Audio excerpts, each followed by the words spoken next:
حسبنا الله ونعم الوكيل، نعم المولى ونعم النصير، ولا حول ولا قوة إلا بالله العلي العظيم. أعوذ بالله السميع العليم من الشيطان الرجيم. بسم الله الرحمن الرحيم. رب اشرح لي صدري ويسر لي أمري واحلل عقدة من لساني يفقهوا قولي. الحمد لله رب العالمين الرحمن الرحيم مالك يوم الدين، والصلاة والسلام على أشرف الأنبياء والمرسلين سيدنا ومولانا أبي القاسم محمد صل على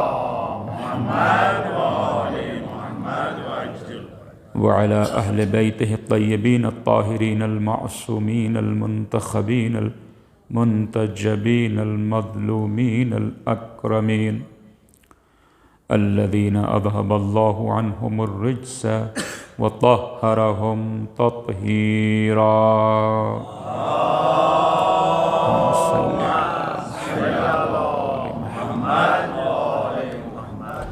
واللعنة الدائمة الباقية على أعدائهم أجمعين من ليلنا هذا إلى قيام يوم الدين. أما بعد، فقد قال الله تبارك وتعالى: بسم الله الرحمن الرحيم.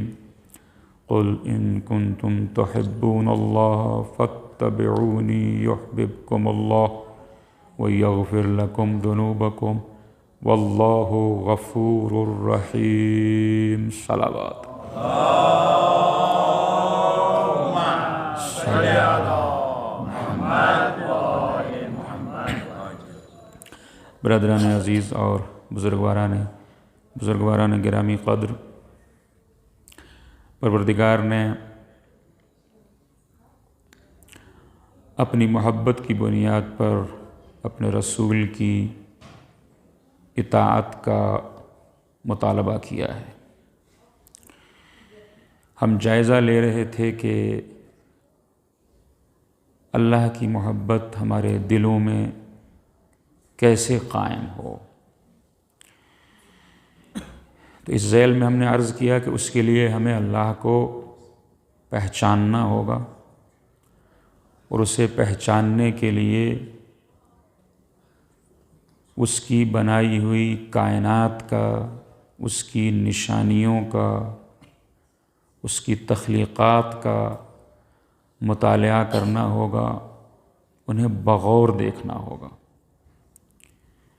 ظاہر ہے کہ سرسری طور پر تو ہم سب کچھ دیکھتے ہیں، مگر وہ یہ چاہتا ہے گویا شکایت کر رہا ہو، دعوت دے رہا ہو سرزنش کے انداز میں: افلا ينظرون الى الابل کیف خلقت. نہیں دیکھتے یہ لوگ کہ اونٹ کی کیسے تخلیق ہوئی ہے. یعنی سادہ انداز میں نہیں کہا کہ دیکھو اونٹ کی کیسے تخلیق ہوئی ہے. یعنی کیوں نہیں دیکھتے؟ کیوں نہیں دیکھتے؟ اونٹ کی تخلیق کو کیوں نہیں دیکھتے؟ تو دیکھنا ان آنکھوں سے دیکھنا نہیں، یعنی اسے پڑھتے کیوں نہیں؟ اس کے بغور جائزہ کیوں نہیں لیتے؟ اونٹ کو کیوں نہیں دیکھتے؟ آسمان کو کیوں نہیں دیکھتے کہ وہ کیسے بلند ہوا ہے؟ پہاڑوں کو کیوں نہیں دیکھتے کہ وہ کیسے نصب ہوئے ہیں؟ زمین کو کیوں نہیں دیکھتے کہ اس کا فرش کیسے بچھا ہے؟ اور اس کے علاوہ میں نے عرض کیا آپ کی خدمت میں کہ اس نے جا بجا تفکر کی دعوت دی ہے، اپنا پیغام دیا ہے، اپنی کسی نعمت کا ذکر کیا ہے، اور پھر فرمایا ہے کہ اس میں ان کے لیے نشانی ہے، اس قوم کے لیے کہ جو غور کرتے ہیں. کہیں پہ فرمایا ان فی ذالک لآیۃ لقوم یتفکرون. یہ اگر مجالس حسینی درس ہوتی ہیں تو اس کو آپ ہوم ورک سمجھ لیجئے کہ ہم خود جائیں اور قرآن مجید کا مطالعہ کریں کہ اس نے کہاں کہاں پر یہ ارشاد فرمایا ہے کہ اس میں ان کے لیے نشانی ہے، اس قوم کے لیے کہ جو تفکر کرتے ہیں. یعنی ایسا نہیں ہے کہ وہ کبھی کسی چیز پر غور کر لیا، نہیں، ان کا طریقہ ہی یہی ہے کہ وہ اپنی عقل سے کام لیتے ہیں. اور کہیں پر یہی لفظ آیت کو بدلا پروردگار نے، آیت کی جگہ فرمایا لآیات، یعنی ایک نشانی نہیں ہے، کئی نشانیاں ہیں، مگر ہر ایک اسے نہیں دیکھ پائے گا.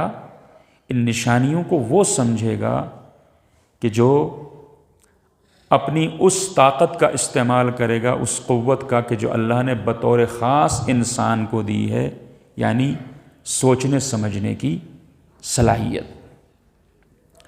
کہیں پہ سورہ حشر میں ارشاد ہوتا ہے کہ لو انزلنا هذا القرآن على جبل لرأيته خاشعا متصدعا من خشیۃ اللہ وتلك الامثال نضربها للناس لعلهم يتفکرون. کہ اگر ہم اس قرآن کو پہاڑ پر نازل کر دیتے، وہی جس پہاڑ کے اوپر غور کرنے کے لیے کہہ رہا ہے کہ دیکھو یہ کیسے نصب ہے، کتنا مضبوط ہے یہ، اگر پہاڑ کے اوپر ہم اس قرآن کو نازل کر دیتے تو پہاڑ خشیت الہی سے، اس کی ہیبت سے، خشیت الہی سے جھک جاتا، ٹوٹ بکھر جاتا، ریزہ ریزہ ہو جاتا. اور پھر کیا فرمایا؟ وَتِلْكَ الْأَمْثَالُ نَضْرِبُهَا، یہ مثالیں ہم اس لیے دے رہے ہیں، یہ مثالیں لوگوں کے لیے ہم اس لیے پیش کر رہے ہیں کہ شاید ان مثالوں کی وجہ سے ہی وہ سوچنا شروع کر دیں، وہ غور کرنا شروع کر دیں. اب یہ قرآن مجید کی عظیم ترین دعوت جو تفکر کی ہے، اسے اگر نظر انداز کر دیا جائے تو پھر انسان کی انسانیت ختم ہو جاتی ہے. اس لیے کہ اسے باقی مخلوقات میں امتیاز ہی اس بات کا ہے کہ انہیں اللہ نے جتنا شعور دے دیا کہ انہیں اپنا پیٹ بھر لینا ہے، جہاں سے انہیں اپنی مناسب خوراک مل جائے، اپنی پیاس بجھا لینی ہے جہاں سے انہیں مناسب اپنے پینے کے لیے مل جائے. لیکن انسان کے سامنے مختلف راستے رکھ دیے. جب کھانے کا مقام آئے تو بہت ساری چیزیں ہیں تم کھا سکتے ہو جس سے تمہاری بھوک مٹ سکتی ہے، لیکن تمہیں حیوانوں کی طرح نہیں کھانا ہے. تمہیں کم سے کم یہ دیکھ کے کھانا ہے کہ کون سی خوراک میرا خالق چاہتا ہے کہ میں اسے اپنے پیٹ میں منتقل کروں، اور کس کھانے کو وہ نہیں چاہتا کہ اسے میں چھوؤں بھی. کیا کھانا جائز ہے اور کیا کھانا میرے لیے جائز نہیں ہے، کیا پینا جائز ہے، کیا پینا جائز نہیں ہے، اور کیا اپنے. تو جب انسان غفلت کی نیند سے بیدار ہوگا اور اپنے ارد گرد اللہ کی پھیلی ہوئی نعمتوں پر غور کرے گا، تفکر سے کام لے گا، اور اس کے بعد اس تفکر کے نتیجے میں اس میں اپنے چھوٹے ہونے کا، حقیر ہونے کا، اور اس کائنات میں ایک ذرہ ناچیز ہونے کا احساس پیدا ہوگا. اور جب اپنے چھوٹے ہونے کا احساس پیدا ہوگا تو پھر اسی کے ساتھ ساتھ جب مخلوق کو دیکھے گا، نعمتوں کو، تو خالق کی عظمت کا احساس ہوگا. جب اپنے اوپر اس کی نعمتوں کو ملاحظہ کرے گا، اس کے جمال کو دیکھے گا، کمال کو دیکھے گا، خیر کو دیکھے گا، تو پھر وہ پروردگار اس دل میں بسنے لگے گا، اس کا بسیرا ہو جائے گا. پھر یہ دل عام دل نہیں رہے گا، مومن کا دل ہو جائے گا، اور مومن کا دل حرم الہی ہوتا ہے. لہٰذا اس کی حرمت پھر کعبے کے جیسی نہیں رہتی، اس لیے کہ کعبہ تو پتھر سے بنا ہے، اینٹ سے بنا ہے، گارے سے بنا ہے. اور کیا آپ نے کعبۃ اللہ کی تخلیق کے بعد جناب ابراہیم، جناب اسماعیل سے اور حضرت آدم سے اسے تعمیر کرانے کے بعد پروردگار نے اپنا قصیدہ نہیں پڑھا، انسان کی تخلیق کے بعد اس نے قصیدہ پڑھا، فَتَبَارَكَ اللَّهُ أَحْسَنُ الْخَالِقِينَ. کیا کہنے اس پروردگار کے کہ جو بہترین خلق کرنے والا ہے. تو وہ جو بہترین خلق کرنے والا ہے، اس نے انسان کو امتیاز ہی یہی دیا ہے کہ یہ اپنے اختیار سے اپنی آنکھیں کھول کے وہ راستہ چنے جو بندگی کا ہے، وہ راستہ چھوڑ دے کہ جو معصیت کا ہے، نافرمانی کا ہے، بغاوت کا ہے، فرعونیت کا ہے۔ صلوات بھیجے بر محمد و آل محمد۔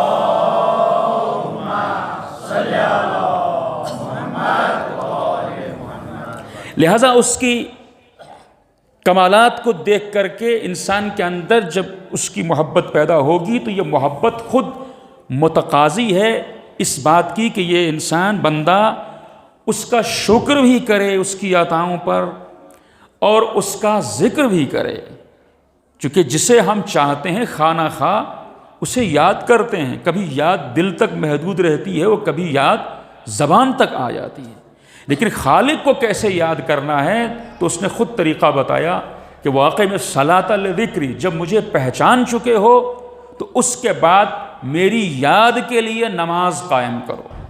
اور قیام نماز کا مقصد جو مولا کائنات نے اور جناب رسول خدا نے بتایا وہ یہ ہے کہ نماز قائم کر کے انسان پروردگار کا شکر ادا کرتا ہے۔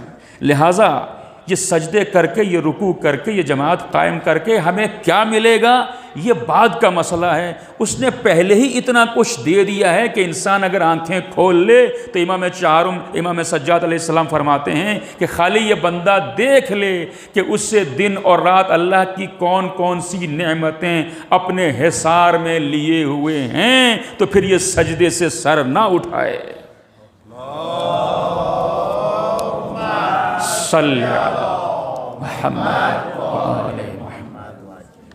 اس کے بعد جب یہ ذکر انسان کرتا ہے تو اس کا اگلا فائدہ یہ ہوتا ہے کہ اب تک جو اس کے دل کے اندر محبت تھی، جب رابطہ ہو گیا تو وہ محبت بڑھ جاتی ہے۔ خود یہ ذکر اس محبت میں اضافے کا سبب ہے۔ جب جمالات و کمال کو دیکھا تو محبت پیدا ہوئی، جب ذکر کیا، یاد کیا تو اس محبت میں اضافہ ہوا۔ اور کئی مرتبہ جو ہمارے دلوں کے اندر دنیا کی محبت ہوتی ہے یا ان چیزوں کی محبت ہوتی ہے جو نہیں ہونی چاہیے، اس کی وجہ بھی یہی ہوتی ہے کہ صبح سے شام تک چاہے ہم دوستوں کے ساتھ محو گفتگو ہوں یا اہل خانہ کے ساتھ یا اپنے ساتھ کام کرنے والوں سے یا سوشل میڈیا پر ہوں، تو بہت کم تذکرہ ہوگا اللہ کا یا اللہ والوں کا۔ زیادہ تر جو باتیں ہوں گی، زیادہ تر جو تذکرہ ہوگا وہ دنیا کا ہوگا، اہل دنیا کا ہوگا۔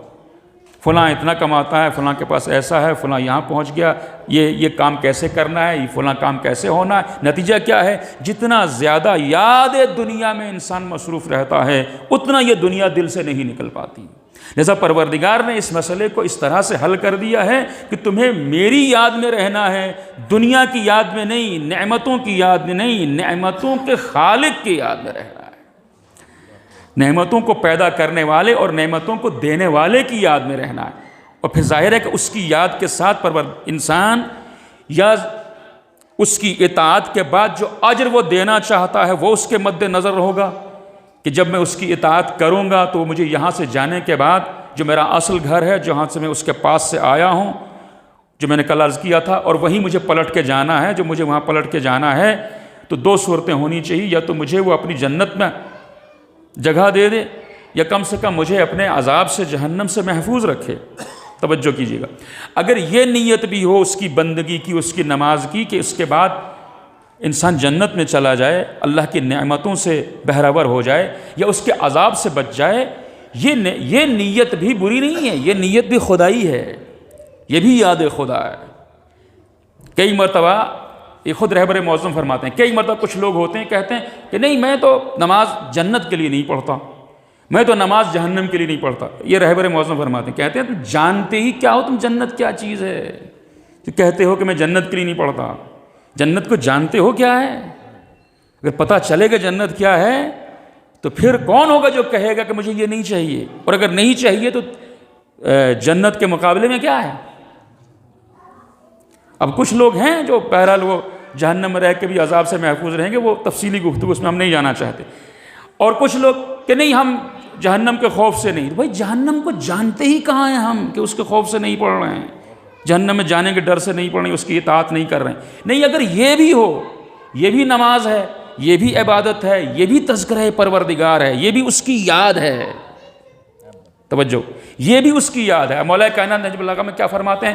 ان قوما عبدوا اللہ رغبۃ فتلک عبادۃ التجار کچھ لوگ وہ ہیں کہ جو اللہ کی عبادت جنت کی خوشی میں، جنت کے شوق میں کرتے ہیں۔ فرمایا یہ تاجروں کی عبادت ہے۔ میں قربان جاؤں مولا کی فصاحت پر، مولا نے یہ نہیں کہا کہ یہ عبادت نہیں ہے، مولا نے فرمایا ہے عبادت، اگرچہ مزاج تاجرانہ ہے، مگر یہ بھی عبادت پروردگار ہے۔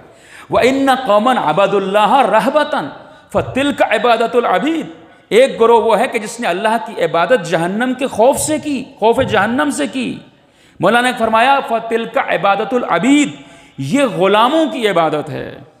یہ غلام ہے عبادت، مگر ویسے کہ جیسے غلام اپنے آقا کی بات نہیں ٹالتا، اس کے سزا کا خوف ہوتا ہے، یہ اس طرح کی عبادت ہے۔ مگر کمال عبادت بھی مولا نے فرمایا وَإِنَّ قَوْمًا عَبَدُوا اللَّهَ فَشُكْرًا فَتِلْكَ عِبَادَةُ الْأَحْرَارِ، مگر ایک قوم ایسی ہے کہ جو نہ جنت کی لالچ میں اللہ کے آگے سر جھکاتی ہے، نہ جہنم کے خوف سے اس کی عبادت کرتی ہے، بلکہ اس نے آیات الہی کا مطالعہ کیا ہے، نعمات الہی کو دیکھا ہے، تو اس کا شکر بجا لانے کے لیے اس کا سجدہ کرتی ہے۔ صلی اللہ محمد۔ یہ کس کی عبادت ہے؟ فرمایا فَتِلْكَ عِبَادَةُ الْأَحْرَارِ، یہ ان کی عبادت ہے کہ جو آزاد ہیں۔ آزاد کون ہے؟ آزاد کون ہے؟ جو فکر کرتا ہے۔ آزاد کون ہے؟ جو اپنا فیصلہ خود کرتا ہے۔ آزاد وہ ہے جو سوچتا ہے، اور اسلام سے بڑھ کر کے کوئی آزادی دے نہیں سکتا۔ اسلام ہے جو سوچنے کی بھی آزادی دیتا ہے، وگرنہ دنیا والوں کا طریقہ یہ ہے کہ زیادہ تر ممالک کا یہ حال ہے کہ سال کا 1 یا 2 دن وہ آزادی کے نام کے اوپر جشن مناتے ہیں، آزادی کے نام کے اوپر جشن مناتے ہیں۔ یعنی نئی اور جدید غلامی کا طریقہ یہ ہے کہ جو غلام ہوں انہیں غلامی کا احساس نہ ہو بلکہ آزادی کا احساس ہو، اتنا زیادہ احساس ہو کہ اس کی جشن بھی منائیں۔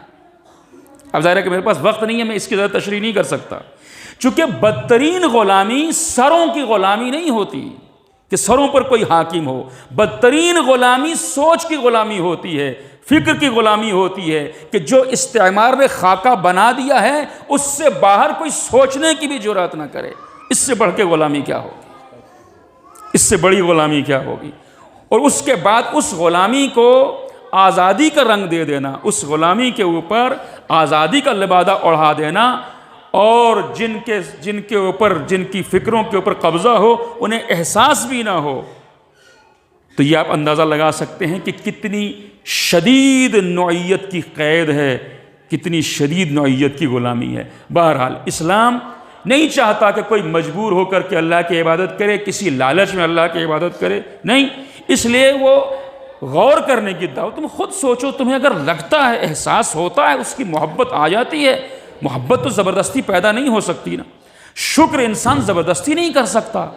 اور کیا آپ نے کبھی انسان زبردستی کسی کا شکریہ نہیں ادا کر سکتا، زبان سے کہہ سکتا ہے، لیکن جب دل کے اندر محبت ہو اور دل آمادہ ہو اور انسان خود اپنے احسان مند ہونے کا احساس کرے، تو یہ احساس شکر بہت قیمتی ہے جو جبری طور پر پیدا نہیں ہو سکتا۔ اس لیے عزیزو عبادت کی جان ہوتی ہے خضوع اور خشوع۔ یہ لفظ آپ نے سنا ہوگا، خشوع کا مطلب یہ ہوتا ہے کہ انسان کا دل جھک گیا ہو، لہذا خالی سر جھکانے کو عبادت نہیں کہتے، دل جھک گیا ہو۔ اور خضوع کا مطلب ہے کہ جب دل جھکا ہو تو اس کے اظہار کے لیے انسان خود بھی بارگاہ خداوندی میں جھک جائے۔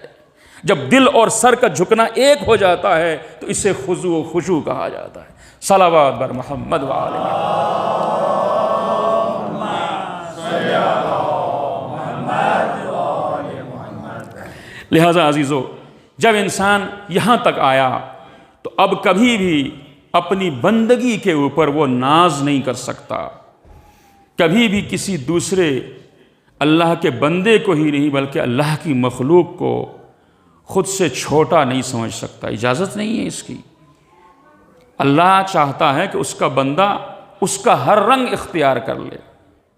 وہ علیم ہے تو بندہ بھی علم حاصل کرے، وہ حلیم ہے تو بندہ بھی حلم حاصل کرے، وہ رحمان ہے تو ہمارے اندر بھی رحم ہو، وہ کریم ہے تو ہمارے اندر بھی کرم ہو، وہ غفور ہے تو ہم بھی معاف کرنے والے ہوں، وہ سریع اور رضا ہے تو ہم بھی جلد راضی ہو جائیں، دیر سے نہ۔ ساری صفتیں چاہتا ہے پروردگار کہ بندہ اختیار کرتا جائے، بس ایک صفت اسے پسند نہیں ہے، وہ یہ ہے کہ بڑا میں ہوں۔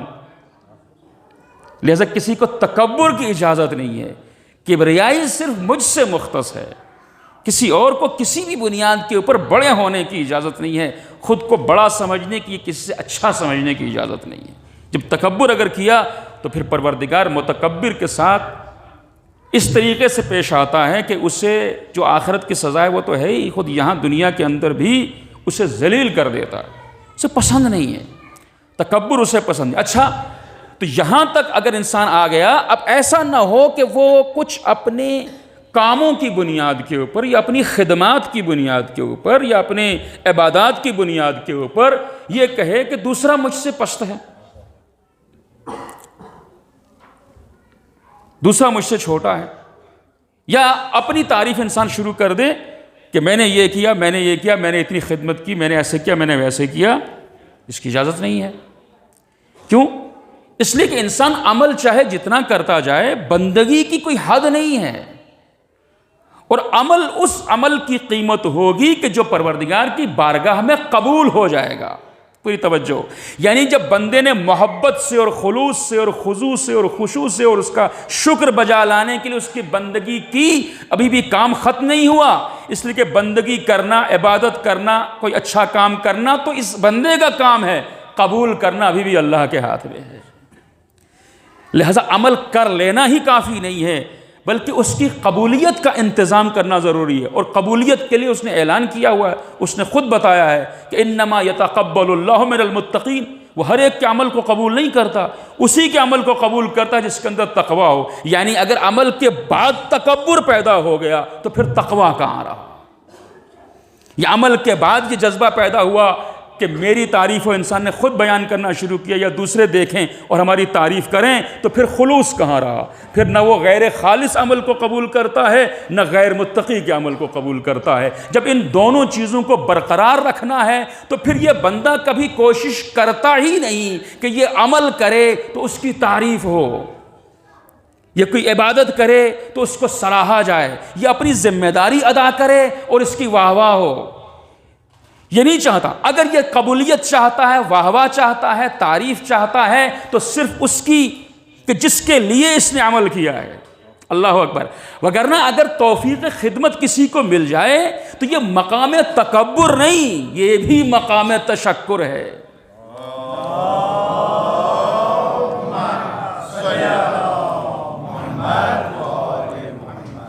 کیونکہ ابھی تو محبت یک طرفہ جا رہی ہے نا، ابھی بندہ ہے جو پیش کر رہا ہے، ابھی تو یہ سلسلہ ہے، پروردگار کی طرف سے قبولیت ہے۔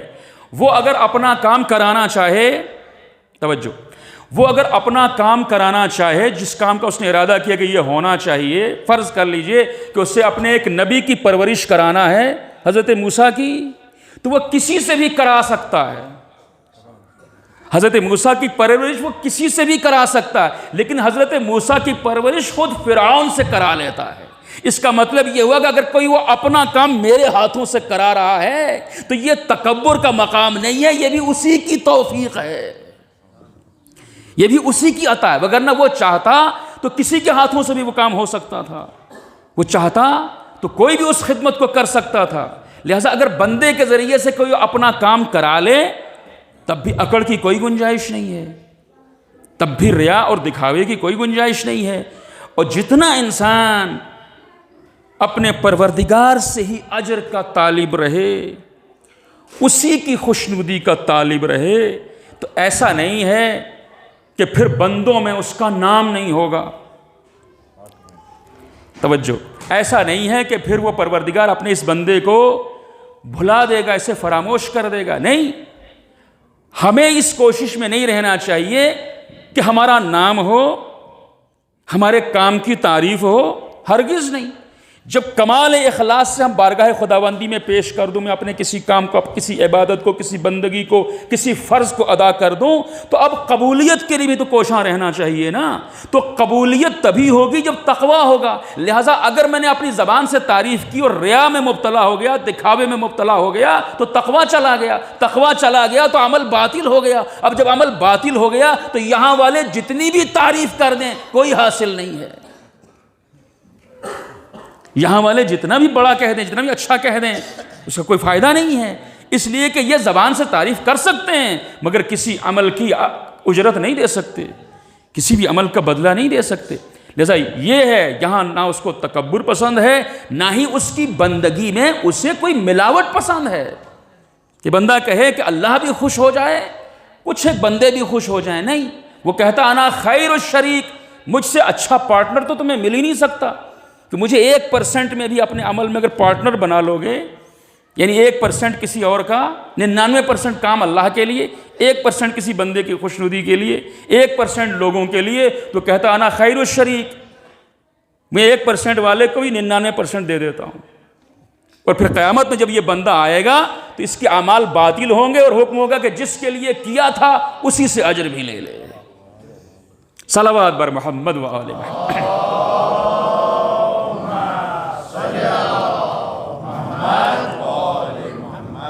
جس کے لیے کیا تھا اجر بھی اسی سے حاصل کر، لہذا وہ نہیں چاہتا کہ اس کی بندگی ہو تو نیت میں کسی طرح کی ملاوٹ ہو، نہ عمل سے پہلے، نہ عمل کے دوران، نہ عمل کے بعد۔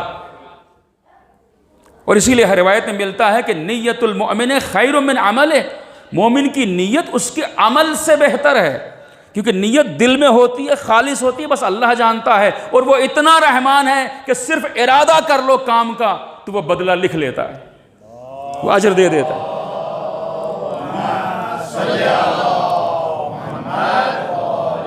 چونکہ کرنے کی صورت میں کر کے ہو سکتا ہے بندہ اسے باطل کر دے، البتہ اپنا اللہ کو جو اپنا کام کرانا ہے وہ تو وہ کرا لیتا ہے، اس کا کوئی مسئلہ نہیں ہے، لیکن یہ بندہ ہو سکتا ہے اپنا اجر ضائع کر دے، لیکن جب تک نیت کے مرحلے میں ہے اور اس کا اظہار وہ نہیں کر رہا ہے، اسے وہ جانتا ہے اور اس کا خدا جانتا ہے، کافی ہے، وہ اس کے اوپر بھی اجر دیتا ہے۔ لیکن کیا اس کے بعد عزیزو، کیا اس کے بعد اس دنیا کے اندر اس شخص کا نام نہیں ہوگا؟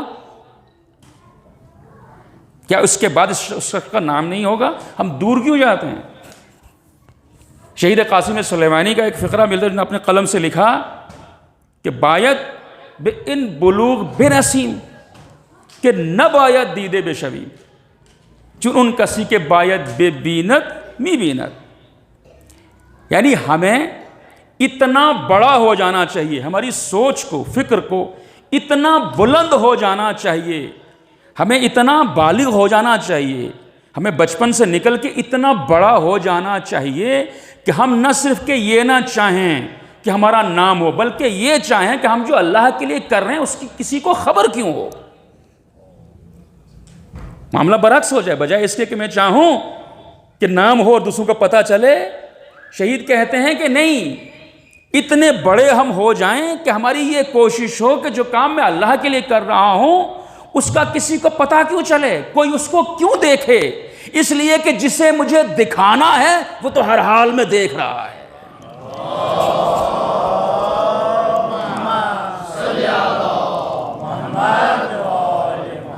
جسے مجھے دکھانا ہے وہ تو ہر حال میں دیکھ رہا ہے۔ تو آپ نے دیکھا کہ ایک عرصے تک شہید کی زندگی کا کسی کو پتہ نہیں ہے، ایسا ہی ہے نا؟ لیکن کیا اللہ نے بھلا دیا؟ جس بندے نے اللہ کے لیے اپنی جان دے دی، اللہ نے اس دنیا میں اسے کوئی اجر نہیں دیا؟ نہیں، جس نے دنیا والوں سے عزت نہیں چاہی، واہ واہ نہیں چاہی، تعریفیں نہیں چاہی، نام نہیں چاہا، شہرت نہیں چاہی، اسے پروردگار نے اتنا مشہور کر دیا کہ شہادت سے پہلے تو کم لوگ جانتے تھے، شہادت جب ہو گئی تو UN تک پہنچ گئے۔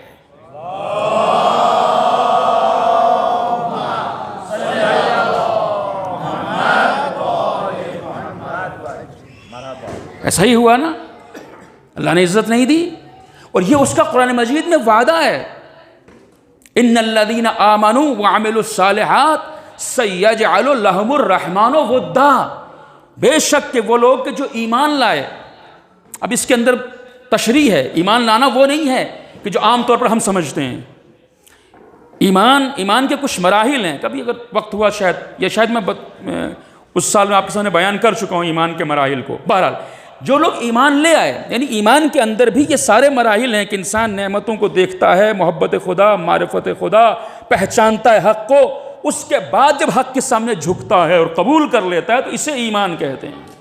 اگر انسان جانتا ہی نہیں ہے کہ وہ کسے مان رہا ہے، کیوں مان رہا ہے، تو یہ ایمان نہیں ہے۔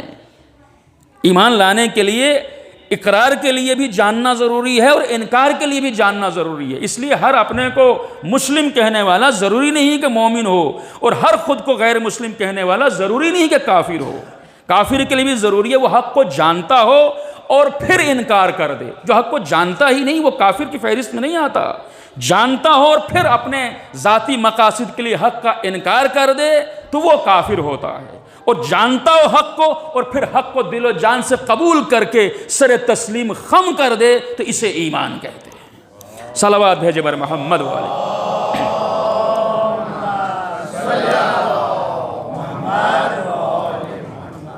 تو عمل کے اوپر وہ اجر دے گا، اور اجر کے بھی اس کے بعد نیت خالی ہے تو اجر دے گا، عمل کر لیا ہے تو 10 گنا اجر دے گا، اور 10 گنا بھی نہیں 700 گنا اجر، 700 گنا بھی نہیں 1400 گنا، یہ سارے وعدے ہیں اس کے۔ 1400 گنا بھی نہیں، بلکہ وہ کہتا ہے تم خلوص کا عمل پیش تو کرو، واللہ واسع علیم۔ پھر اندازہ لگانا بھول جاؤ کہ میں ایک عمل کے اوپر کتنا گنا اجر دوں گا۔ 10 گنا سے شروع، 10 گنا 700 گنا 1400 گنا بیان کر کے وہ خود کہتا ہے واللہ واسع علیم۔ اب آگے کا حساب مت لگاؤ۔ اور کیا آپ نے یہ عمل کے اوپر ہے کہ انسان کا عمل کس طرح کا ہے، کیفیت کیا ہے اس کی۔ صلوات بھیجے بر محمد وعلى محمد۔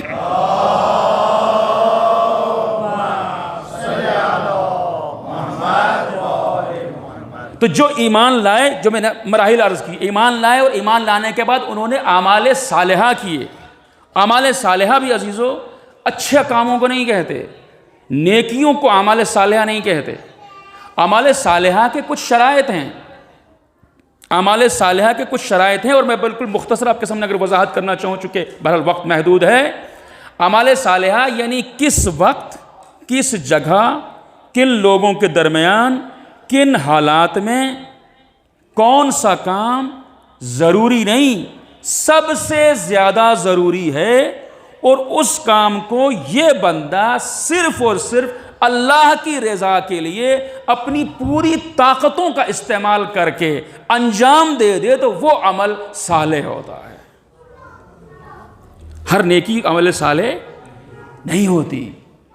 وقت کی نزاکت کو دیکھ کے، ضرورت کو دیکھ کے، حالات کو دیکھ کے، ساری چیزوں کو مد نظر رکھ کر کے اس وقت جو کام سب سے زیادہ ضروری ہے، ہو سکتا ہے بہت سارے کام ہوں، اچھے کام ہوں، نہیں کوئی کام ایسا ہے جس کی بہت زیادہ ضرورت ہے، جو سب سے زیادہ ضروری کام ہو اس کو بھی بندوں کی خوشنودی کے لیے نہیں، رضا الہی کے لیے، اور پھر ڈھیلے ڈھالے انداز میں نہیں، پوری طاقت کے ساتھ پوری جان لگا کر کے انسان انجام دے دے، چاہے وہ پھر مال کی قربانی ہو، جان کی قربانی ہو، یا وقت کی قربانی ہو، کوئی کام ہو، تب وہ عمل صالح ہوتا ہے۔ یعنی انسان اپنے فرض کو بطریق احسن بکمال اخلاص ادا کر دے، پھر وہ نیکی نہیں ہوتی، وہ عمل صالح ہوتا ہے۔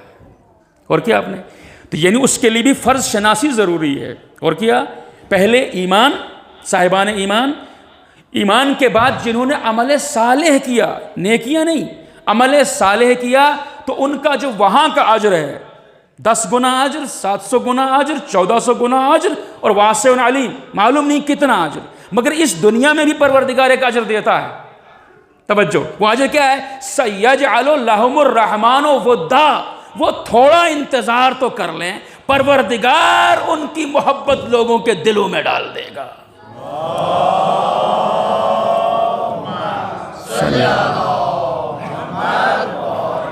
وہ تھوڑا تو انتظار کر لیں، سوفا بھی نہیں، قبلہ تشریف فرمائیں، سَيَجْعَلُ یعنی ان قریب، زیادہ وقت نہیں۔ اب یہ تھوڑا سا بھی درمیان میں فاصلہ ہے، یہ بھی بندے کو اپنے خلوص کو ثابت کرنا ہے کہ وہ خود ہی تو نہیں اپنی تعریفیں شروع کرنے والا، خود ہی تو نہیں لوگوں کو بتانے والا کہ میں نہ ہوتا تو کیا ہوتا، میں نے یہ کیا، میں نے سَيَجْعَلُ عمل صالح اپنا فرض ادا کیا، تو دنیا کا اجر یہ ہے سَيَجْعَلُ لَهُمُ الرَّحْمَنُ وُدًّا، پروردگار لوگوں کے دلوں میں ان کی محبت ڈال دیتا ہے، انہیں مقبولیت عطا کرتا ہے، انہیں عزت عطا کرتا ہے، اور حقیقی عزت تو ہوتی ہی یہی ہے جو دلوں میں ہو، وہ عزت نہیں ہوتی کہ جو سامنے سے کی جائے، اور پیٹھ پیچھے جا کر کے برائی ہو، سامنے آ کے واہ واہ ہو، پیٹھ پیچھے جا کے برائی ہو، اسے عزت نہیں کہتے۔ وہ منافقت تو ہو سکتی ہے، عزت نہیں ہوتی۔ عزت ہوتی ہی دلوں میں ہے۔ تو پروردگار نے یہ نہیں کہا میں اسے مشہور کر دوں گا، پروردگار نے کہا میں دلوں میں اس کی عزت قائم کر دوں گا۔ صلی اللہ محمد۔ لہٰذا یہاں کا اجر بھی اس کا ضائع ہونے والا نہیں ہے، یہ اس کا وعدہ ہے۔ اور پھر عزیزو، خلوص کا معیار بھی ہمیں اہل بیت اطہار نے سکھایا، خلوص کا معیار بھی سکھایا کہ عمل اتنے پوشیدہ انداز سے ہو کہ کسی کو کانوں کان تک خبر نہ ہو، اور پروردگار اس عمل کو قبول کر لے۔ میں نے شاید پہلی تقریم آپ کے سامنے عرض کیا تھا کہ اہل بیت اطہار میں اور قرآن مجید میں بہت ہی گہرا رابطہ ہے، بہت گہرا رابطہ ہے۔ یعنی جو نسخہ کیمیا نجات کے لیے، انسانیت کے لیے پروردگار نے بھیجا ہے، اس کی تحریر کا نام قرآن مجید ہے، اور اس کی تصویر کا نام اہل بیت اطہار ہے۔ اس کی مجسم تصویر، عملی تصویر دیکھنا ہے تو وہ اہل بیت اطہار ہیں، اور اگر وہ تحریر کی شکل میں دیکھنا ہے تو وہ قرآن پاک ہے۔ لیکن یہاں پر بات یہیں پر نہیں رکتی ہے، بات اس سے آگے بڑھتی ہے۔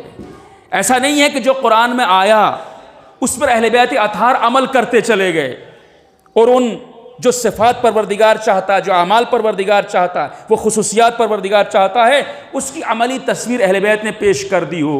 نہیں، انسان محو حیرت رہ جاتا ہے، اور واقعاً شان اہل بیت اطہار کسی غیر معصوم کو سمجھ میں نہیں آتی، اس لیے کہ یہ عام مومن ہوتا ہے، عام مومنین ہوتے ہیں، عام صحابہ کرام ہوتے ہیں کہ جو آیتوں پر عمل کرتے ہیں، اور پھر اس عمل کو اللہ قبول کر لے تو یہ ان کی شان ہے۔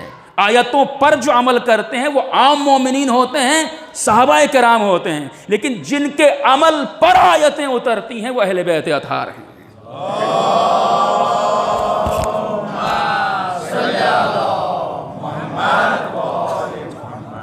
ایسا رابطہ نہیں ہے کہ انہوں نے بہترین طریقے سے آیات قرآن پر عمل کیا ہو، نہیں، عمل انہوں نے پہلے پیش کیا ہے، آیاتیں بعد میں بھیجی ہیں پروردگار نے۔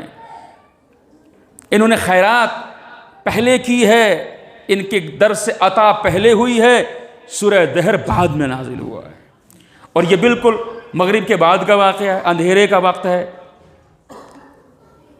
اور اس عمل میں سرکار رسالت مآب شامل نہیں ہیں۔ جناب سیدہ، جناب فضہ، مولا کائنات امام حسن مجتبیٰ، امام حسین صلوات اللہ علیہم اجمعین دن بھر روزہ رکھ کر کے اس کے بعد افطار کا وقت آیا تو یتیم آیا، اور اس یتیم کو مسکین آیا اور اس کو سب نے اپنی اپنی روٹیاں دے دیں۔ دوسرے دن یتیم آیا، اس کو بھی روٹیاں دے دیں۔ تیسرے دن اسیر آیا، اسے بھی روٹیاں دے دیں۔ اس کا مطلب کیا ہے؟ اہل بیت اطہار کے در سے کوئی خالی ہاتھ نہیں جاتا، لیکن یہاں پر بھی اکڑ کے نہیں آنا ہے، یہاں پر بھی مسکین و یتیم و اسیر بن کر کے آنا ہے۔ تو سب کو عطا کیا اور ہو گیا، یہ عمل پروردگار کو پسند آ گیا۔ اب کسی کو پتہ نہیں ہے، پتہ تھا کسی کو پتہ تھا کہ اہل بیت اطہار نے یہ کیا ہے، مگر خلوص کا عالم یہ ہے کہ پروردگار نے اس عمل پر پورا سورہ دہر نازل کر کے اس عمل کو قیامت تک کے لیے محفوظ کر دیا۔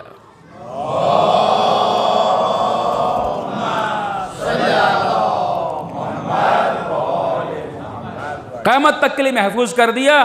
وَيُطْعِمُونَ الطَّعَامَ عَلَىٰ حُبِّهِ مِسْكِينًا وَيَتِيمًا وَأَسِيرًا۔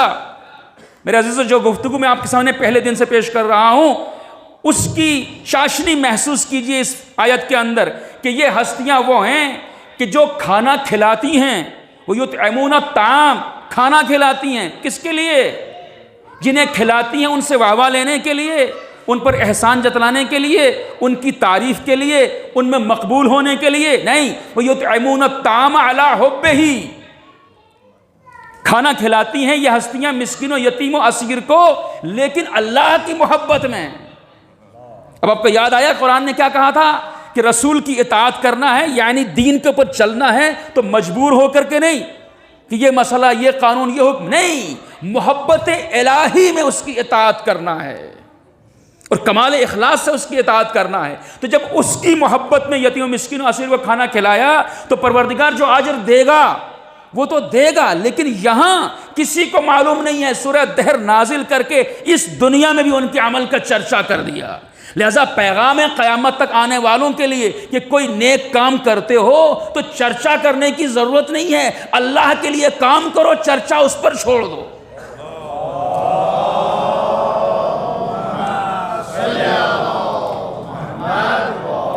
مشہور کرنا اس پر چھوڑ دو، عزت دینا اس پر چھوڑ دو، قبولیت اس پر چھوڑ دو۔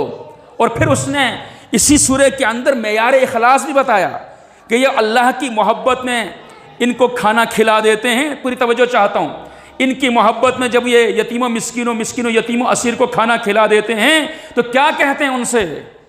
انما نطعمکم لوجہ اللہ لا نرید منکم جزاء ولا شکورا۔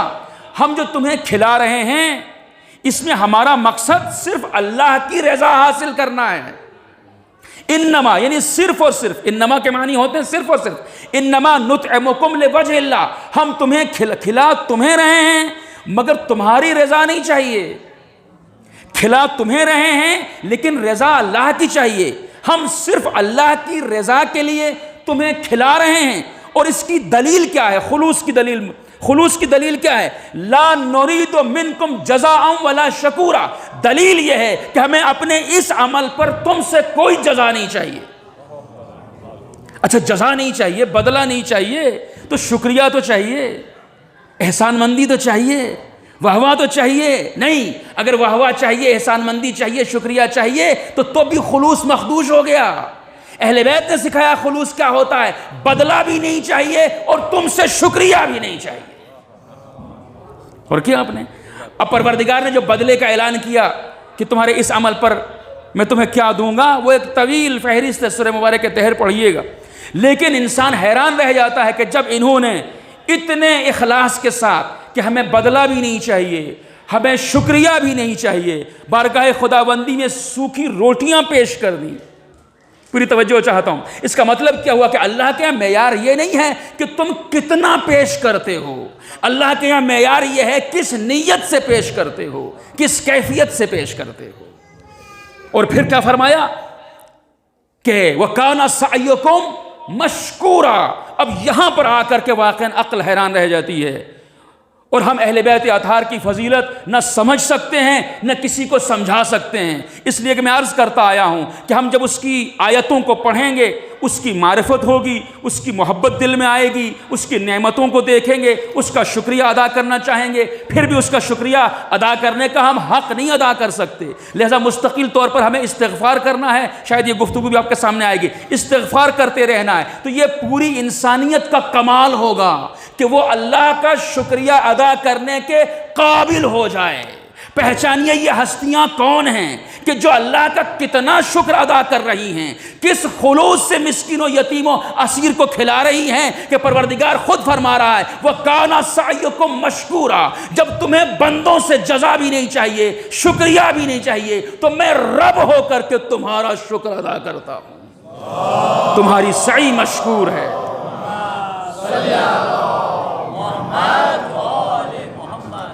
کیونکہ وہ جتنا بندوں سے محبت کرتا ہے ہم اندازہ ہی نہیں لگا سکتے۔ وَكَانَ سَعْيُكُمْ مَشْكُورًا، تمہارا عمل اتنا عظیم ہے کہ تمہیں ان سے شکریہ نہیں چاہیے تھا نا، تو میں رب پروردگار تمہارا شکر ادا کرتا ہوں، تمہارا مشکور ہوں، تمہارا عمل اس قابل ہے۔ اب اللہ مشکور ہو کن کا، ان کی شان کیا سمجھ میں آ سکتی ہے غیر معصومین؟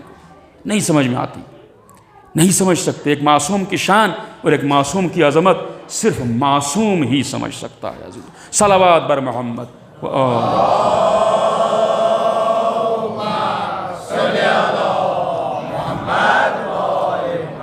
لہذا پروردگار کو کسی بھی حالت میں بندے کا اکڑنا پسند نہیں ہے۔ میں عرض کر چکا ہوں، اپنے کمالات پر نہیں، اپنے حاصل کردہ محنت سے حاصل کی ہوئی خوبیوں پر نہیں، اپنی عبادتوں پر، خدمتوں پر اکڑے انسان، اپنی تعریف کرے نہیں، پروردگار کو قبول نہیں ہے۔ کسی کو خود سے کمتر سمجھے، اسے برداشت نہیں ہے، تکبر برداشت نہیں ہے اسے، بلکہ اس کے مقابلے میں اگر انسان سے کوئی غلطی ہو جاتی ہے اور اس غلطی کے اوپر بارگاہ خداوندی میں نادم ہو جائے اور پروردگار کی بارگاہ میں اپنے کو ذلیل کر کے پیش کرے، چھوٹا کر کے پیش کرے، حقیر کر کے پیش کرے، بندگی اختیار کرے، تو وہ اسے زیادہ عزیز ہے. کیونکہ اس نے خود ہی قرآن مجید نے کیا فرمایا کہ وہ متطہرین کو پسند کرتا ہے، ان سے محبت کرتا ہے. اور کس سے محبت کرتا ہے؟ توبہ کرنے والوں سے محبت کرتا ہے. اور کیا یعنی بندہ اللہ کی محبت میں کچھ کرے، اور ظاہر ہے کہ بندہ تو بندہ ہی ہے نا، کہیں نہ کہیں غلطی ہو جائے گی، اور جب غلطی ہو جائے توبہ کر لے تو پلٹ کے پروردگار بھی محبت کرنے لگتا ہے. ان اللہ یحب التوابین و یحب المتطہرین، وہ توبہ کرنے والوں سے محبت کرتا ہے. اللہ اکبر، بے شک اللہ توبہ کرنے والوں سے محبت کرتا ہے. یعنی اسے بندے کا اپنے سامنے نادم ہونا زیادہ عزیز ہے کہ بندہ اس کی عبادت کر کے اکڑے. بندہ نادم ہو جائے، چھوٹا بن جائے، یہ اسے زیادہ محبوب ہے. مولا کائنات امیر المومنین ارشاد فرماتے ہیں کہ سیئۃ تسؤک خیر عند اللہ من حسنۃ تعجبک. اس حقیر نے پہلی بار یہ حدیث پڑھی تھی تو میں خود بہت حیرت زدہ رہ گیا تھا کہ وہ برائی، بس میں نے سمیٹ لی اپنی گفتگو کہ وہ برائی، سیئۃ تسؤک، وہ برائی کہ جس کے بعد تمہارے اندر اپنے تئیں ناپسندیدگی پیدا ہو. میں تشریح میرے الفاظ میں ہے، وہ برائی کہ جس کے بعد تمہارے اندر اپنے چھوٹے پن کا احساس پیدا ہو جائے، اپنے حقیر ہونے کا احساس پیدا ہو جائے، ذلیل ہونے کا احساس پیدا ہو جائے، اپنے پست ہونے کا احساس پیدا ہو جائے. وہ برائی کہ جس کے بعد تمہارے اندر اپنے پست، چھوٹے اور حقیر ہونے کا احساس پیدا ہو جائے، وہ اس اچھائی سے بہتر ہے جس کے بعد تمہارے اندر غرور پیدا ہو جائے. مولا کائنات نے فرمایا وہ برائی اللہ کے نزدیک خیر عند اللہ، اللہ کے نزدیک وہ برائی کہ جس کے بعد تمہارے اندر اپنی ناپسندیدگی پیدا ہو جائے، خود کو چھوٹا سمجھنے لگ جاؤ، وہ اس اچھائی سے اللہ کے نزدیک بہتر ہے کہ جس کے بعد تمہارے اندر غرور پیدا ہو جائے. اس کا مطلب کیا ہے کہ پروردگار کو ہرگز تکبر بندہ عبادت گزار کبھی پسند نہیں ہے. شیطان نے بھی غلطی کی، نافرمانی کی اللہ کی 4000 سال عبادت کر کے، اور حضرت آدم سلام اللہ علیہ سے بھی ترک اولا ہوا. یہ قرآن نے بیان کیا اسے، اور کیا آپ نے اسے بھی کہا سجدہ کرو، اس نے انکار کیا، اور قرآن نے وجہ بتائی انکار اس لیے کیا کہ وہ مستکبر تھا. ابا واستکبر، خود کو بڑا سمجھا اس نے. وہ کانا من الکافرین، اور آج کافر نہیں ہوا، وہ تھا ہی کافروں میں سے. اور کیا دوسری طرف جناب آدم سے کیا فرمایا کہ اس درخت کے قریب نہ جانا. وہاں حضرت آدم سے ترک اولا ہوا، مگر کیا ہوا کہ شیطان رجیم، شیطان لعین، شیطان قیامت تک کے لیے مردود، اور حضرت آدم علیہ السلام، حضرت آدم نبی اللہ، حضرت آدم صفی اللہ، حضرت آدم خلیفۃ اللہ، کیا ہوا؟ اس نے نافرمانی کی، آپ سے ترک اولا ہوا، مگر نتیجہ بہت مختلف ہو گیا. وہ رجیم اللعین ہو گیا، حضرت آدم علیہ السلام ہو گئے. ہوا کیا؟ ہوا یہ کہ اس نے جو نافرمانی کی، نافرمانی کرنے کے بعد، گناہ کرنے کے بعد اکڑ گیا، اور حضرت آدم سے جو ترک اولا ہوا، تو حضرت آدم سے ترک اولا ہونے کے بعد آپ نادم ہو گئے اور پروردگار سے معافی طلب کی. پروردگارہ تجھے پنجتن کا واسطہ میرے ترک اولا کو معاف کر دے. صلوات بر محمد و آل محمد.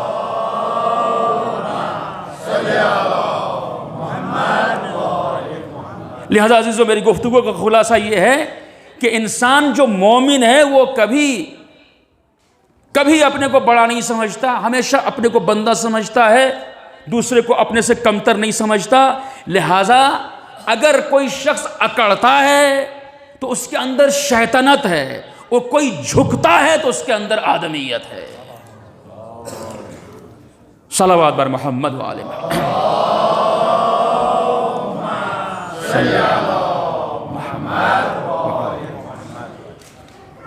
اور پروردگار معاف کرنے کے لیے تیار ہے کہ بندے تو صرف نادم ہو جا، صرف دل میں شرمندہ ہو جا کہ مجھے یہ کام نہیں کرنا چاہیے تھا، شرمندہ ہو جا، وہ رحمان اور رحیم، وہ سریع اور رضا، معاف کرنے کے لیے تیار ہے۔ کیونکہ جب بندے نے محبت کی ہے اس سے تو اب وہ بھی محبت، ایک تو محبت وہ سب سے کرتا ہے، ظاہر ہے سب اس کی مخلوقات ہیں، نہیں، ایک خاص محبت جو بندہ مومن سے کرتا ہے، جو بندہ مومن سے اس کی خصوصی محبت ہے عزیزو، صرف نادم ہو جائے۔ لیکن اگر نادم نہ ہو یہ بندہ اور زبان سے استغفار کرتا رہے، دل سے شرمندہ نہ ہو، اس عمل کو ترک کرنے کا ارادہ نہ ہو، تو امام رضا صلوات اللہ علیہ فرماتے ہیں کہ اس نے توبہ تھوڑی کی ہے، اس نے استغفار تو نہیں کیا، اس نے توبہ کا مذاق اڑایا ہے، اس نے توبہ کا مذاق اڑایا کہ زبان سے استغفار نہیں ہے، دل سے نادم ہو جائے اور اس عمل کو ترک کرنے کا ارادہ کر لے، پھر اگر توبہ ٹوٹ جائے پھر اس کی بارگاہ میں آ جائے، چونکہ وہ محبت کرنے والے بندے سے محبت کرنے کے لیے تیار ہے۔ ایک بار صلوات بھیجنے پر محمد۔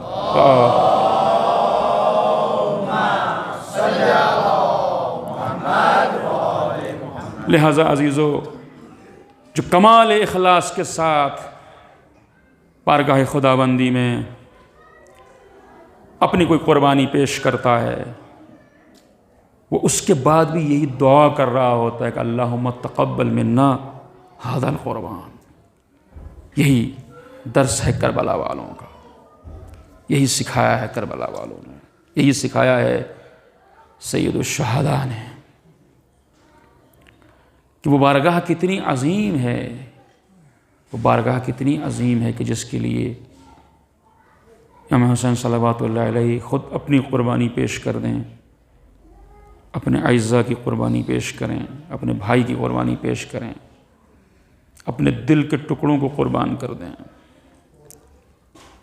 نہ معلوم دنیا میں کتنے لوگ ہیں جو کربلا سے توحید لیتے ہیں، کربلا سے۔ دنیا میں کتنے لوگ ہیں جو باقی جو آیات کا مطالعہ پروردگار حکم دے رہا ہے، مگر یہاں امام حسین نے جا بجا آیات الہی پیش کی۔ امام کا ہر عمل آیت الہی ہے، آپ خود تو آیت اللہ الکبریٰ ہیں۔ سجدوں سے جو کھینچتا ہے مسجود کی طرف، سجدوں سے جو کھینچتا ہے مسجود کی طرف، تنہا وہ ایک اشارہ ہے معبود کی طرف۔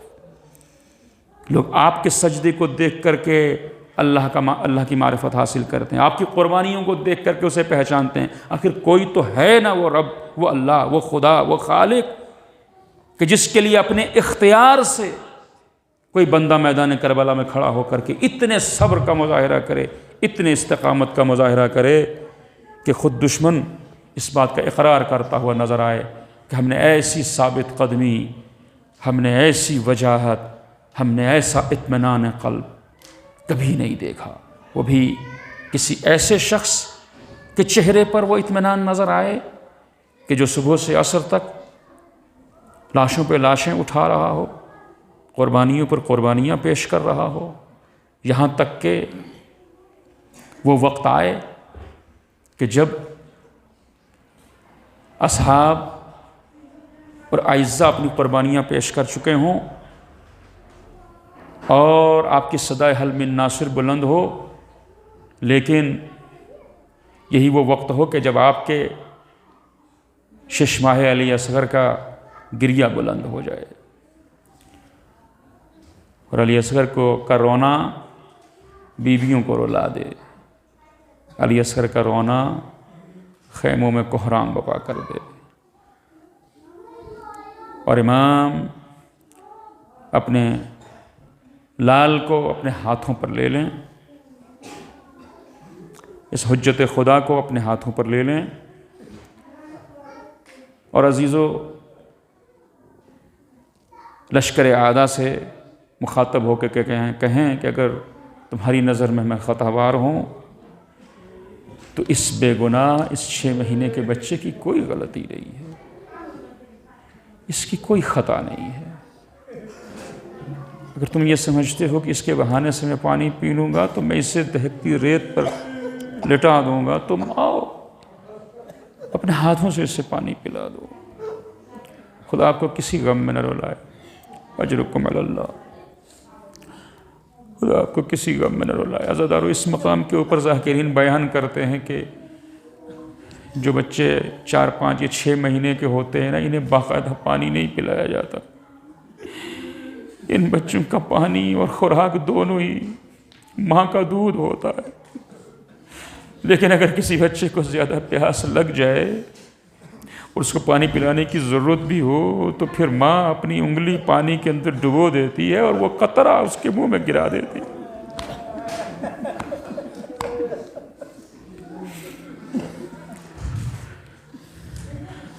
حضرت علی اصغر نے کربلا میں حجت تمام کی ہے، حجت تمام کی ہے۔ جانتے ہو کیسے؟ چونکہ کہنے والے آج کہہ سکتے تھے اور شاید کہتے بھی ہوں گے کہ جنگ تھی تو جنگ میں تو قربانیاں ہوتی ہے۔ جب رجز پڑھتے ہوئے حضرت علی اکبر آئے تھے تو مقابلہ ہوا، مقابلہ ہوا، اور جب جنگ ہوتی ہے تو کوئی مرتا ہے کوئی مارتا ہے، انہوں نے بھی مارا ہم نے بھی مارا۔ کوئی کہہ سکتا ہے اور محمد میدان میں آئے تھے، لڑائی ہوئی تھی، لڑائی میں مارے گئے۔ کوئی کہہ سکتا ہے خود حسین بن علی سلام اللہ علیہ لڑائی آئے تھے میدان میں، لڑائی ہوئی اور انہیں قتل کیا گیا۔ اللہ اکبر! کوئی یہ بھی ہمت کر سکتا ہے کہ علی اصغر بھی لڑنے کے لیے آئے تھے؟ کیا کوئی یہ کہنے کی بھی ہمت کر سکتا ہے کہ علی اصغر بھی لڑنے کے لیے آئے تھے؟ ہماری جان قربان مولا کے اس لال پر۔ اللہ اکبر! جو باب الحوائج ہے عزیزو، حضرت علی اصغر باب الحوائج ہیں، حاجتیں پوری ہوتی ہیں، باب الحوائج کہلاتے ہیں۔ حجت تمام کر دی، حجت تمام کر دی۔ حضرت علی اصغر کربلا والوں کی مظلومیت کی سند بن گئے کہ یہاں جنگ نہیں ہوئی تھی، یہ ظلم ہوا تھا، اور امام نے ایک مقصد کے لیے اپنی قربانی پیش کر دی۔ ہاں عزیزو، یہ وہ موقع ہے کہ جہاں آپ کو بھی یاد کیا ہے امام نے، کئی مقام کے اوپر اپنے شیعوں کو یاد کرتے آئے۔ کبھی جب بنی اسد کو آپ نے وصیتیں کی تو تب بھی آپ کو یاد کیا کہ ہماری قبریں بنا دینا، پھر جب دور دور سے ہماری زیارت کے لیے زائرین آئیں گے تو ان کی خدمت میں کوئی کمی نہ کرنا، ان کی مہمانی، ان کی مہمان نوازی کرنا۔ تب آپ کو مولا نے یاد کیا، اور جب خود ہمارا اور آپ مولا رخصت آخر کے لیے ہمیں سجاد کے پاس گیا تو فرمایا کہ بیٹا جب مدینے واپس جانا تو ہمارے شیعوں کو ہمارا سلام کہہ دینا۔ یہ مولا کا آپ کے لیے سلام ہے۔ اور ایک مقام وہ ہے کہ جہاں مولا نے آپ کو یاد کیا، اے میرے شیعوں، کاش تم کربلا میں ہوتے اور میری مظلومیت دیکھتے کہ میں کس عاجزی کے ساتھ اپنے ششماہے کے لیے پانی طلب کر رہا تھا، اور وہ بھی کتنا سا پانی، 6 مہینے کے بچے کو کتنا پانی چاہیے۔ ہاں عزیزو، ادھر علی اصغر نے اپنی سوکھی زبان سوکھے ہونٹوں پہ پھیرنا شروع کی، گویا کہہ رہے ہوں کہ بابا ان ظالموں پر آپ کی فریادوں کا کوئی اثر نہیں ہونے والا۔ ادھر ہرملا کو پکارا گیا، اینا اینا ہرملا یقطع کلام الحسین، اور ہرملا نے تین بھال کے تیر سے، اب یہ 3 بھال کا تیر عام طور پر لوگ سمجھتے نہیں ہے، اس لیے عرض کر دوں یہ وہ تیر ہوتا ہے جس سے اونٹوں کو نہر کیا جاتا ہے۔ اور ہاں تاریخ نے لکھا کہ تیر کا وزن علی اصغر کے وزن سے زیادہ تھا۔ اب جو ہرملا نے نشانہ لیا تو تیر نے گلوئے علی اصغر کو سراغ کرتے ہوئے بازو امام میں پیوست ہو گیا۔ روایت کے الفاظ ہیں فانقلب الصبی علی ید ابی، بچہ باپ کے ہاتھوں پہ منقلب ہو گیا۔ اب جو امام اپنے لال کو لے کے خیموں کی طرف چلے تو لکھا 7 بار آگے بڑھے، 7 بار پیچھے ہٹے، فرماتے رہے انا للہ و انا الیہ راجعون۔ اب جو در خیمہ کا پردہ ہٹا تو ماں سے پہلے 4 سالہ سکینہ آ گئی، بابا آپ نے علی اصغر کو پانی پلایا؟ نہیں بیٹا، علی اصغر نے تیرے سے شعبہ کھایا ہے۔ انا للہ و انا الیہ راجعون۔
Feriada, irmãos,